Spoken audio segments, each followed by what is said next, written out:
வணக்கம். இது தமிழம் மலையொலி. நான் உங்கள் செந்தில்நாதன். இன்று நாம் பார்க்க இருக்கின்ற தலைப்பு தோழர் திருமாவளவன் அவர்கள் நடத்திய மது ஒழிப்பு மாநாடு குறித்து தான் நம்ம பேச இருக்கிறோம். அந்த மது ஒழிப்பு மாநாடினுடைய நிகழ்வுகள், அந்த நிகழ்வுகளில் மேடையில் இருந்த மாற்றுக் கட்சி பிரமுகர்கள், அந்த மேடையில் பேசப்பட்ட செய்தி, அந்த மேடையில் திருமாவளவன் பேசிய செய்தி, இன்னும் அந்த மாநாட்டில் நடந்த அந்த அத்துமீறல்கள், ஒழுங்கீனங்கள், இதையெல்லாம் பார்க்கும் பொழுது உண்மையிலேயே இது ஒரு மாநாடா அல்லது இந்த கலைஞர் டிவிலையோ சன் டிவிலையோ ஒரு நிகழ்ச்சி நடத்துவாங்க, மாநாட மயிலாட அப்படிங்கிற ஒரு நிகழ்ச்சி. அந்த நிகழ்ச்சி என்னன்னா, ஏற்கனவே இவங்க ஸ்கிரிப்டை கொடுத்துருவாங்க, ஏற்கனவே இது மாதிரியான ஆட்டம் போடணும், இப்படி தான், இந்த ஸ்டெப்பு தான், இந்த இடத்துல வரும்போது இந்த ஸ்டெப்பு, இது இப்படியெல்லாம் செய்யணும், கடைசியில் நீங்கள் முடிக்கும் பொழுது இந்த இடத்துல முடிக்கணும் அப்படின்னு சொல்லி முடித்த பிறகு யார் இதெல்லாம் சொல்லி கொடுத்தாங்களோ அவங்க அதை அப்படியே லைவாக அந்த ஆட்டத்தை பார்க்குற மாதிரி பார்த்துட்டு சும்மா கிளி கிளி கிளி அப்படின்னு சொல்லும் இல்லையா, கலா மாஸ்டர் அவங்க சொல்லுவாங்க இல்லையா, அந்த நிகழ்ச்சி மாதிரியே இருந்தது. ஃபுல்லி செட்டப்டு ஃபங்க்ஷன் அது மாதிரி தான் எனக்கு தோணுச்சு. உண்மையில் திருமாவளவன் இந்த மது ஒழிப்பு மாநாட்டை அறிவிச்சிருக்கவும் வேண்டியதில்லை, அதன் பிறகு அந்தர் பல்ட்டி அடிச்சிருக்கவும் வேண்டியதில்லை, அடித்த பல்ட்டிக்கு மேலே அங்கே அசிங்கப்படவும் தேவையில்லை. இப்போ ஒரு பொதுப்படையாக அவர் மீது இருக்கின்ற பார்வை என்ன மாதிரி ஆயிடுச்சுன்னா, தோழர் திருமாவளவன் அவர்கள் தனியாக விடுதலை சிறுத்தைகள் கட்சின்னு ஒரு கட்சி வச்சிருக்கிறாரா, அல்லது திராவிட முன்னேற்ற கழகத்தினுடைய ஒரு விங்கு மாதிரி செயல்பட போகிறாரா அப்படிங்கிற ஒரு கேள்வி வந்துருச்சு. இந்த கேள்வி ஏன் வந்துச்சு அப்படின்னு சொன்னால், இந்த கேள்வி வருவது மிகுந்த நியாயமானதும் கூட. என்ன நியாயம் அப்படின்னு நீங்கள் என்ன கேட்கலாம்.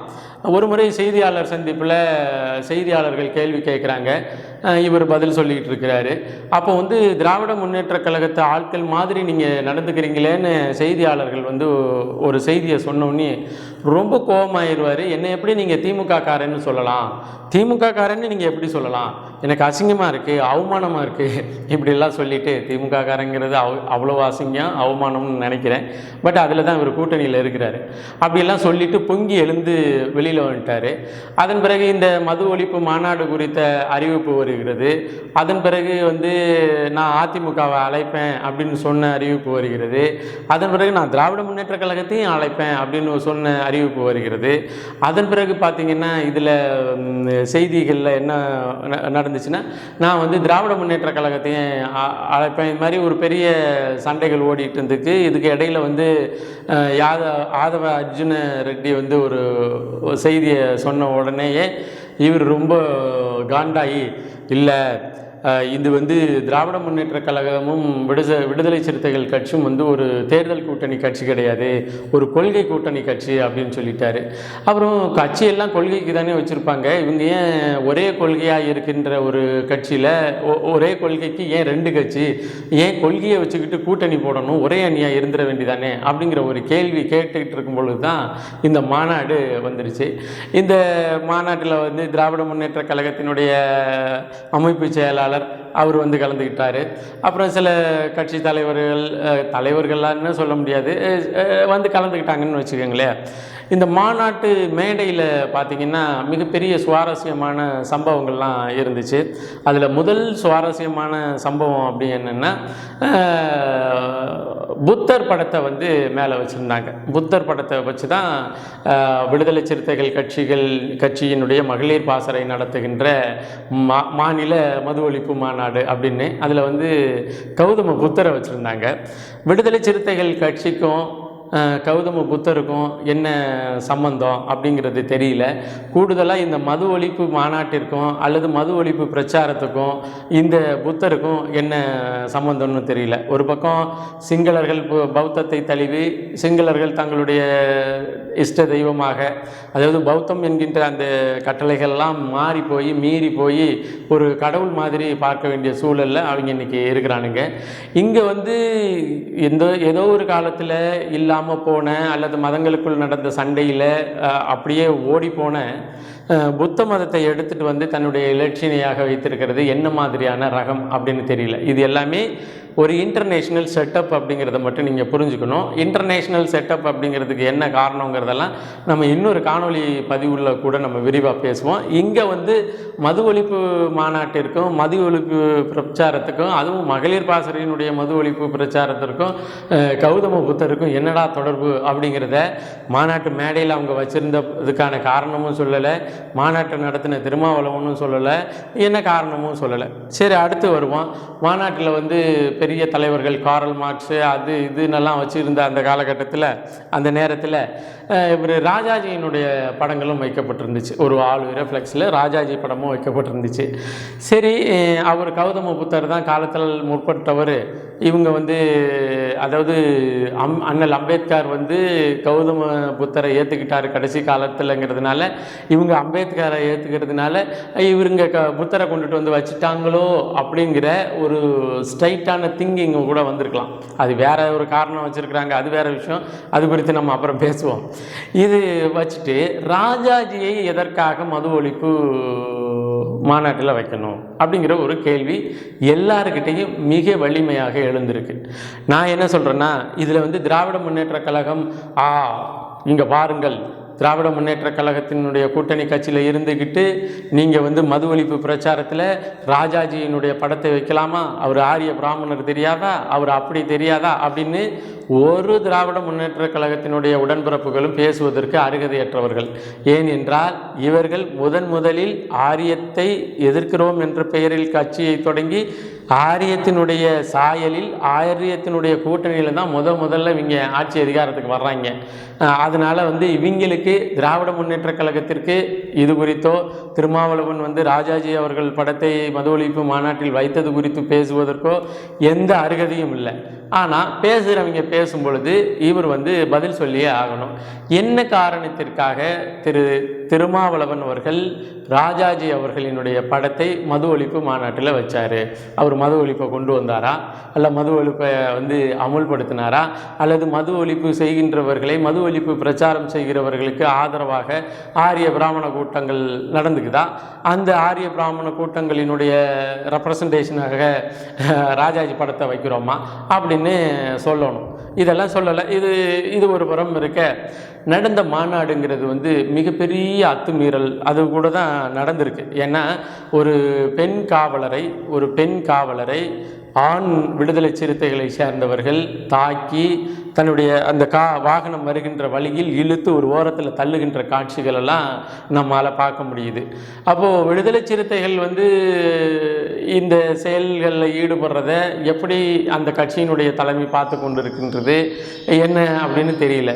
இன்னொன்று, கூட்டப்பட்டது மகளிர் மாநாட்டில் திருமாவளவன் வந்து அவருடைய பேசுகின்ற அந்த மேடையில் இருந்த மொத்த கால அளவில் சற்றேறக்குறைய அரை மணி நேரத்திற்கு மேலாக இந்த விடுதலை சிறுத்தைகளினுடைய கட்சியில் இருக்கின்ற ஆண் சிறுத்தைகளை கட்டுப்படுத்துவதிலேயே அவருக்கு நேரம் போயிடுச்சு.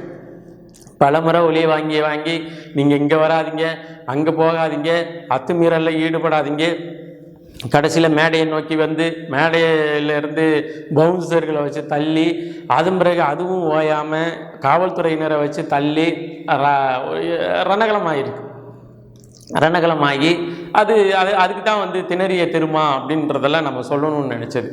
அவர் வந்து கூட்டத்தில் திணறல, வந்த கூட்டத்தை கட்டுப்படுத்துறதுல திணறி போயிட்டாரு அப்படிங்கிறது தான். அப்போது மொத்தமாக இதில் என்ன நம்மளுக்கு தெரிந்து கொள்ள வேண்டிய செய்தி என்னென்னா, விடுதலை சிறுத்தைகள் வந்து திருமாவளவன் அவர்களுடைய கட்டுப்பாட்டில் இயங்குகிறார்களா என்ற ஒரு கேள்வி வருது.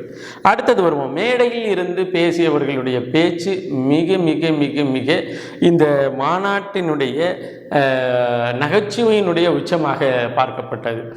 நம்ம நிறைய பேர் பேசினதை கேட்டோம். ஏன்னா திருமாவளவன் நடத்துகிற மாநாடு, அதுவும் வந்து உன் குட்டையே இருந்துட்டு உன்னை எதிர்ப்பேன், உன் வீட்டிலேயே சோறு தின்னுட்டு உன்னை வந்து கல்லெடுத்து அறிவேன் அப்படிங்கிற மாதிரி திராவிட முன்னேற்ற கழகத்தினுடைய ஆட்சி அதிகாரத்திலே இருந்துட்டு திமுகவுக்கு எதிராக மது ஒழிப்பு மாநாடு நடத்துகின்ற ஒரே வல்லமை வந்து தோழர் திருமாவளவனுக்கு மட்டும்தான் இருக்குது. அதனால் அவர் என்ன பேசுகிறாரு அப்படிங்கிறத ரொம்ப ஆர்வமாக கேட்கணுன்னுட்டு நம்ம கேட்டிருந்தோம். அதில் வந்து திமுகவினுடைய அமைப்பு செயலாளர் திரு RS பாரதி அவர்கள் பேசின பேச்சு உங்கள் ஐயாவில் இன்றைக்கெல்லாம் கேட்டுக்கிட்டே இருக்கலாம். அதே போல் இவங்கெல்லாம் எப்பட்றா இந்த அறிவார்ந்த சமூகத்திற்கு ஒரு அமைச்சர் பெருமக்களாக அல்லது ஒரு அறிவார்ந்த சமூகத்தினுடைய ஆட்சி அதிகாரத்தில் இருக்கின்ற கட்சியினுடைய அமைப்பு செயலாளராக எப்பட்றா வந்தாங்க அப்படிங்கிற கேள்வியை எஸ்ஆர் பாரதி அவர்களுடைய பேச்சை கேட்கும் பொழுது கேட்காம இருக்க முடியல. அப்படி என்ன பேசிட்டாரு அப்படிங்கிறது தான் உங்களுடைய கேள்வியா? அவர் என்ன சொல்கிறாருன்னா, மது ஒழிப்பு மாநாடு நடத்துறது சரி, மது விலக்கு என்பது மிகச்சரி. ஆனால் அது எல்லாத்தை விட சரி எதுவும் தெரியுமா? இளைஞர்களை குடிக்காமல் வைப்பது. எப்பொழுது குடிக்கின்றவர்களினுடைய எண்ணிக்கையை நாம் குறைக்கின்றோமோ அப்போ மது விலக்கை நாம் அமல்படுத்த வேண்டியதில்லை. மது விலக்கு தன்னால் அமுலாயிடும். அதாவது யாருன்னா, நீ எவனுமே குடிக்காட்டினா கடையில் எதுக்கு விற்க போகிறோம் அப்படிங்கிறத யார் திராவிட முன்னேற்ற கழகத்தினுடைய அமைப்பு செயலாளர் பேசியிருக்கிறாரு. இது எப்படி இருக்குது பார்த்தீங்களா? இங்கே யாரும் பசிக்குதுங்க, சாப்பாடு வேணுங்க அப்படின்னு சொல்கிறாங்க. யாரும் சாப்பிடாட்டினா உணவு பஞ்சம் எப்படி வரப்போகுது? உணவு பஞ்சங்கிறீங்களே, யாரும் சாப்பிடாதீங்கப்பா அப்படிங்கிற மாதிரி. அதே போல் இந்த அரசு ஒரு வருடம் 25,000 கோடினா அடுத்த வருடம் 30,000 கோடி, இப்போ 50,000 கோடி, அடுத்த வருடத்தினுடைய விற்பனை இலக்கு 55,000 கோடின்னு நிர்ணயித்து வேலை செஞ்சிட்ருக்கு. ஆனால் இவர் என்ன செய்கிறாருன்னா, குடிக்காமல் இருந்துக்கிட்டால் இது விற்பனை ஆகாதில்ல அப்படின்னு சொல்கிறார். உண்மையிலேயே மிக நகைச்சுவையான ரொம்ப கேவலமான பேச்சு இந்த திராவிட முன்னேற்ற கழகத்தினுடைய ரெப்ரசன்டேஷனாக பேசிய இந்த பேச்சு. அடுத்தது திருமாவளவன் அவர்களுடைய பேச்சு, நீ என்ன அப்படி பேசுகிற, நான் இன்னும் கேவலமாக பேசுகிறேன் பாரு அப்படிங்கிற மாதிரி தான் தோழர் திருமாவளவன் அவர்களுடைய பேச்சு அமைந்தது. அப்படி என்ன பேசினார் அப்படின்னு பார்த்தீங்கன்னா, அவர் என்ன சொல்கிறாருன்னா, முதன் முதல்ல தமிழ்நாட்டில் மதுவை கொண்டு அறிமுகப்படுத்தியவர் கலைஞர் கருணாநிதி தான் காலி பண்ணார் பள்ளைய. அது என்னடா நீ பொய்ய சொல்கிறது? மதுவிலக்கு மாநாடு போட்டு அந்த மாநாட்டில் தான் பேசுகிற பேச்சில் முதலாக தமிழ்நாட்டில் மதுவை அறிமுகப்படுத்தியவர் கலைஞர் கருணாநிதி தான் அப்படின்னு பேசிட்டு கூடவே என்ன சொன்னார்னா, அந்த மதுவை அமுல்படுத்தும் பொழுது கலைஞர் கருணாநிதி பேசிய பேச்சை நான் உங்களுக்கு ஞாபகப்படுத்துகிறேன். என்ன பேசினார் அப்படின்னு சொன்னால், இந்த மதுவை நாங்கள் அறிமுகப்படுத்துகிறோம், இந்த மதுவை நாங்கள் விலக்கி வைப்பதற்கு மத்திய அரசாக இருக்கின்ற ஒன்றிய அரசு எங்களுக்கு நிதி பகிர்மானத்தை அதிகப்படுத்தினால் நாங்கள் சாராயம் விற்க மாட்டோம் அப்படின்னு யார் கலைஞர் கருணாநிதி பேசினதை இந்த திருமாவளவன் கோட் பண்ணுறாரு. இதில் அவர் என்ன சொல்கிறாருன்னா, நீ காசு தராட்டினா நீ என் உரிமையை பறிச்சுக்கிட்டா நான் உன்கிட்ட சண்டை போட மாட்டேன்.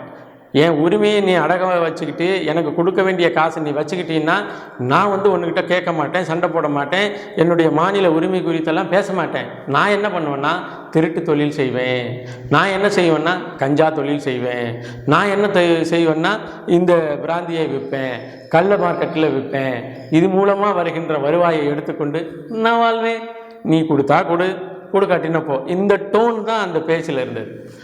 மாநில அரசுக்கு உரிய நிதியை பெற்றுத்தர முடியாது இருக்கின்ற மாநில முதலமைச்சரை கண்டித்திருக்கணும். அதே போல் மாநிலத்திற்கு என்று அதிகப்படியான நிதியை ஒதுக்க வேண்டிய மத்திய அரசு மௌனமாக இருக்கின்றது. அதனால் மத்திய அரசை கண்டிக்கிறோம். இது மாதிரி ஏதாச்சும் கண்டிச்சிருக்கணும். இது எல்லாத்தையும் விட்டுட்டு நீங்கள் எங்களுக்கு நிதியை அதிகமாக கொடுக்காத காரணத்தினால்தான் நாங்கள் மதுவை விற்கிறோம், இந்த மதுவை இன்னும் ஒடுக்கப்பட்ட தாழ்த்தப்பட்ட பிற்படுத்தப்பட்ட சமூகத்தில் இருக்கின்றவர்கள் தான் அதிகமாக வாங்கி குடிக்கிறார்கள், அவர்கள் இறக்கிறார்கள். ஆகவே எங்களுடைய இறப்பிற்கு மதுக்கடை நடத்துகின்ற இந்த மாநில அரசு காரணமில்லை, மதுவை விற்று புதிய புதிய திட்டங்களை அமுல்படுத்துகின்ற இந்த மாநில அரசு காரணமில்லை, எங்கள் மாநிலத்திற்கு போதிய நிதியை கொடுக்காத மத்திய அரசு தான் காரணம் என்று பேசுறது எவ்வளவோ கிறுக்குத்தனமான பேச்சு அப்படிங்கிறது தான் செய்தி. அந்த பேச்சை தான் திருமாவளவன் அவர்கள் பேசியிருக்கிறார். அவர் கூடுதலாக பேசியிருக்கிறாரு, இந்த மது ஒழிப்பு மாநாடு நாங்கள் அறிவித்த பிறகு எங்கள் மாநாட்டை அசிங்கப்படுத்துவதற்கு, எங்கள் மாநாட்டின் நோக்கத்தை திசை திருப்புவதற்கு பல பேர்கள் கனவு கண்டார்கள், அதை நடத்தியும் இருக்கிறார்கள். உண்மையிலேயே இந்த மாநாட்டினுடைய நோக்கம் திசை திருப்பப்பட்டு விட்டது அப்படின்னு சொல்லி பேசியிருக்கிறாரு. பக்கத்திலேயே திராவிட முன்னேற்ற கழகத்தினுடைய அமைப்புத்துறை செயலாளரை கொண்டாந்து வச்சுக்கிட்டு மது ஒழிப்பு மாநாடு நடத்தும் பொழுதே உங்களுடைய நோக்கம் பறிபோய் விட்டது, திசை மாறிவிட்டது என்று உங்களுக்கு தெரியாதா? இதில் மேடையில் வந்து என்னை நானே அசிங்கப்படுத்தி கொண்டேன், என்னையும் நானே காரி துப்பி கொண்டேன் என்று பேசலாமா அப்படிங்கிற ஒரு கேள்வி இருக்குது. இதில் வந்து இன்னொன்று சொல்லியிருக்கிறார். யார்? தொல் திருமாவளவன் அவர்கள் என்ன பேசியிருக்கிறார்னா, முகமது ரவி அவர்கள் மது என்பது ஒரு பாவத்தின் தாய் என்று சொல்லியிருக்கிறார். அந்த முகமது நபியினுடைய கோரிக்கையை ஏற்ற இஸ்லாமியர்கள் இன்று வரை மதுவை அருந்துவதில்லை. ஒரு சமூகத்தையே மது அருந்தாத சமூகமாக மாற்றிய முகமது நபியைப் போல இங்கு மது அருந்தாத சமுதாயம் உருவாக வேண்டும். அப்பொழுதுதான் இந்த மாநில அரசு இந்த மதுவை விற்காது. அப்பொழுதுதான் என்னை போன்றவர்கள் இந்த மது ஒழிப்பு மாநாடை நடத்துகின்ற சங்கடங்கள் உருவாகாது. இது போல பேசியிருக்கிறாரு. இதுதான் அவர் பேசியதோட டோனு. இப்படியெல்லாம் பேசி நகைச்சுவையினுடைய உச்சமாக இந்த மாநாட்டை நடத்தி முடித்திருக்கிறாரு. அந்த மாநாட்டினுடைய தொடக்கமே பார்த்திங்கன்னா உங்களுக்கு தெரியும், இன்றைக்கி சமூக வலைதளங்களில் ஏகோபித்தமாக ஓடிக்கிட்டு இருக்கு. நான் 200 ரூபாயை பிளாக்கில் கொடுத்து 200 ரூபாயை பிளாக்கில் கொடுத்து சரக்கு வாங்கி குடிச்சிட்டு தான் இந்த மாநாட்டுக்கு வந்திருக்கிறேன்னு ஒரு ஆண் சிறுத்தை பேசுவதும் அது பிகின் நோட்ஸும் எதுலேயோ வந்து எடுக்கப்பட்டு ரொம்ப வைரலாக போய்கிட்டு இருக்கு. அப்போ திருமாவளவன் அவர்கள் நடத்தி முடித்த இந்த மாநாட்டு மேடையில் அவர் பேசிய பேச்சு, மற்ற கட்சியினர் பேசிய பேச்சு, இது எல்லாம் நமக்கு சொல்லுகிற செய்தி ஒன்று தான். விடுதலை சிறுத்தைகள் இனி தனி கட்சி அல்ல, மாறாக திராவிட முன்னேற்ற கழகத்தினுடைய ஒரு பாசறை, ஒரு இப்போ சிறுபான்மையினர் பாசறை மாதிரி ஒடுக்கப்பட்ட ஒரு பாசறை, பிற்படுத்தப்பட்ட ஒரு பாசறைன்னு பல பாசறைகளை உருவாக்குகின்ற ஒரு பாசறையாக இது செயல்படுமோ என்ற அச்சம் வந்திருக்கின்றது. ஒரு தனித்த மக்கள் சக்தியை கொண்டு போய் 2 சீட்டுக்கும் 6 சீட்டுக்கும் கொண்டு போய், பாராளுமன்ற தேர்தல்னா 2 சீட்டு, சட்டமன்ற தேர்தல்னா 6 சீட்டுக்கு அடகு வச்சுட்டு நாங்கள் வந்து ஒரே கொள்கை கூட்டணி என்று சொல்லிவிட்டு, ஒரே கொள்கையில் கூட்டணியோடு இருக்கிறவர்கள் எதற்காக அந்த அரசை, அந்த மாநில அரசை, அந்த மாநில அரசினுடைய நிர்வாகத்தில் இருக்கின்ற மதுக்கடைகளை மூடுவதற்கான போராட்டத்தை, அந்த மாநாட்டை எதற்கு நீங்கள் நடத்தணும் அப்படிங்கிற கேள்வி தான் திருமாவளவன் அவர்கள் மாநாட மயிலாட நிகழ்ச்சியில் எழுதி கொடுக்கப்பட்ட ஸ்கிரிப்டில் ஆடுறவங்க மாதிரி இந்த வேலையை செய்து முடித்திருக்கிறார் என்பது தெளிவாக தெரிகிறது. இன்னும் வந்து அந்த கட்சி, அதனுடைய போக்கு, அதனுடைய சித்தாந்தம், இது எல்லாமே திராவிட முன்னேற்ற கழகத்திடம் அடமானம் வைக்கப்பட்டதை மிக தெளிவாக உணர முடிகிறது என்பதை பதிவு செய்து, இது ஒரு மது ஒழிப்பு மாநாட்டுனால பெரிய மது ஒழிஞ்சிரும். நல்ல வேளை ஒரு அக்டோபர் 2 நடத்தினார். மற்ற நாட்களில் நடத்தியிருந்தால் அவர் பாடு இன்னும் திண்டாட்டமாக ஆயிருக்கும். ஏன்னா அங்கே உள்ள டிசைன் அப்படிங்கிறது நம்மளுக்கு தெரியுது என்பதை பதிவு செய்து மீண்டும் ஒரு காணொளி பதிவில் இணைவோம். நன்றி.